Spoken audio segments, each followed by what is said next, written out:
শ্যাম সুন্দর ব্লগে চায়না ট্যুরে আপনাদের স্বাগত জানাই। আজ আমরা রয়েছি পর্যটনের স্বর্গরাজ্য চীনের বৃহত্তম শহর কুনমিনে। আমরা দর্শন করলাম মিং রাজবংশের তৈরি চীনের বৃহত্তম ব্রোঞ্জের বুদ্ধ মন্দির ইউয়ানটং টেম্পল দর্শন করে তার সাথে আমরা সাইট সিন ঘুরে দেখলাম।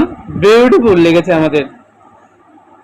আমরা যদি চায়না ট্যুরে না আসতাম তাহলে বহু কিছু অদেখা অজানাই থেকে যেত।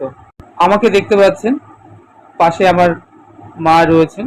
আমাদের পুরো টিম আমরা গাড়ি করে চলেছি এই ইভিনিংটা দর্শন সেরে আমাদের হোটেলে। আমরা যে হোটেলটিতে রয়েছি ইন্টারকন্টিনেন্টাল হোটেল। এটি একটি রিল্যাক্স হোটেল। ওয়াইফাই থেকে শুরু করে আধুনিকতম সমস্ত সুবিধাযুক্ত এই হোটেলটি বেশ সুন্দর। এই হোটেলে খাবারের রেস্তোরাঁ রয়েছে, যেখানে ব্রেকফাস্ট, লাঞ্চ এবং ডিনারের ব্যবস্থা আছে। আমাদের এই ইন্টারকন্টিনেন্টাল হোটেলটি 65 ফ্লোর, তার মধ্যে আমরা রয়েছি 38 ফ্লোরে।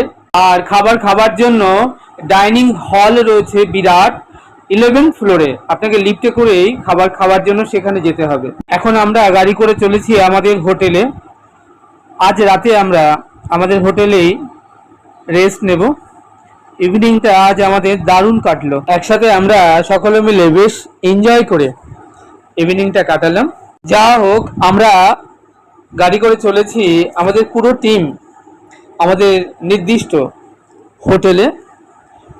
এই গাড়িতে যেতে যেতে ডিসকভারি অফ ইন্ডিয়ার কর্ণধার প্রদীপ বাবু আমাদেরকে জানিয়ে দিলেন কাল সকালে কাউকে ফোন করবেন না।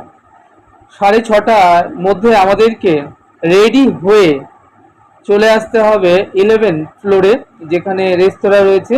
ওখানে ব্রেকফাস্ট সেরে 7:30টার মধ্যে হোটেলের নিচে আমাদের গাড়ি দাঁড়িয়ে থাকবে। আমরা গাড়িতে উঠব এবং সাইট সিনে বেরিয়ে যাব। এই হচ্ছে আগামীকালের আমাদের প্রোগ্রাম।